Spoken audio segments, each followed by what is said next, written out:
Hi guys, in this tutorial I'm going to show you how to use tissue paper to create a stained glass effect. I'll be using this fairy template which you can find in my shop.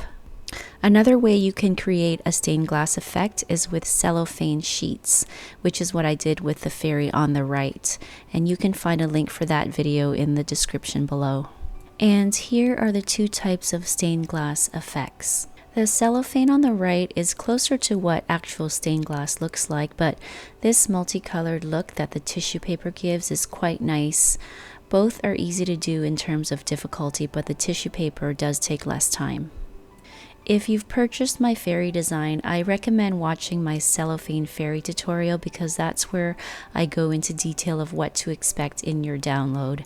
And in that video, you can also find instructions on how to turn this fairy into a hanging version. Before we begin, here are the materials you'll need. You can use any white glue for this project, and then just a small bowl and a small paintbrush. And these scotch tabs will be used for adhering your final art to your window. And aside from this, obviously you'll need some tissue paper and also your template for your art. So the first thing we are going to do is to rip your tissue paper into small pieces. You can also cut your tissue paper with scissors, but I prefer the look of the ripped edges. For this project, I'm going to use 3 different colors, but you can use as many colors as you want.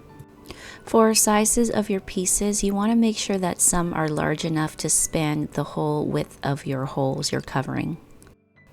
And once you have some pieces ready, we can start gluing.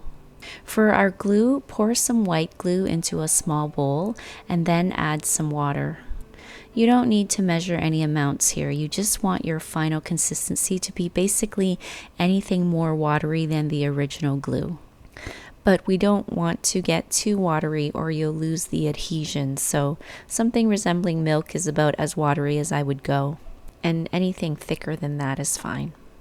And now here's the fun part. All you're going to do is place your tissue paper across anywhere where a part of it will sit on the black edges. Then just brush glue all over it. And you just keep doing this until all your holes are covered with tissue paper.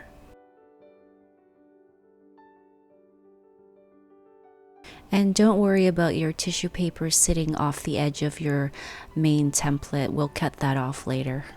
And if you've ever done paper mache, this is the same technique.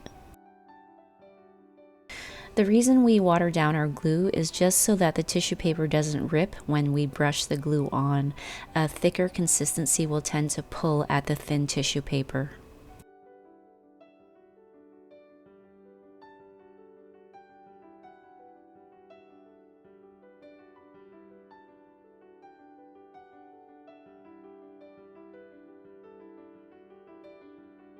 And as you can see here, the darker tissue paper colors will bleed onto your work surface, so be mindful of that. I'm working on a quartz counter and the color does come off with some dish soap, but I wouldn't let it sit too long.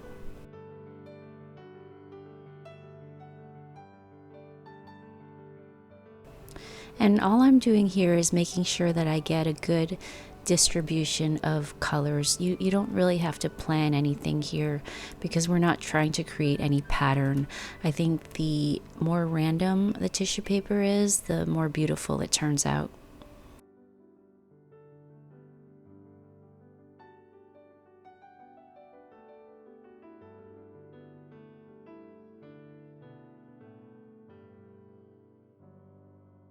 And let me show you how forgiving this tissue paper technique is.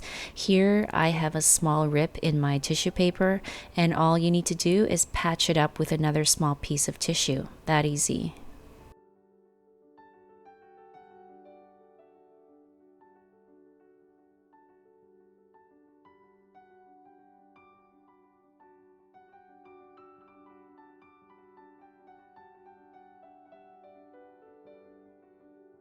Now set it aside to let the tissue paper dry, and then once it's dry, we are going to cut off all the excess tissue paper along the edges.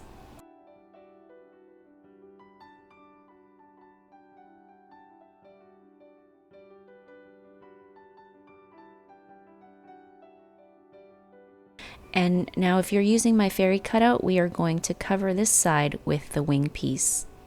So just put some glue onto the wing piece, make sure you're gluing the right side, and then just flip it over and align it onto your fairy's wing. And any spots with excess glue or tissue paper, you can easily scratch that off with your X-Acto knife. I'm not going to bother with mine because that's the side that's going to be facing the window. And on this same note, the reason I covered it with that extra wing is just to hide the edges of the tissue paper. Not that you'll see it unless you're on the other side of the window, but I just like to give it a cleaner finish. And this way you can stick it on your window on any side. And now to stick this onto a window, I use these Scotch tabs, and all you do is attach a tab to the back side of the fairy, remove the liner, and then adhere to your window. One thing to note is just make sure your windows are dry before using the Scotch tabs on them, because they will not stick if you have even the slightest film of moisture on your windows. So just wipe the spot on your window before adhering. And that's how you create beautiful stained glass art for your window. Thanks for watching this tutorial, guys. I hope you enjoy making your stained glass art.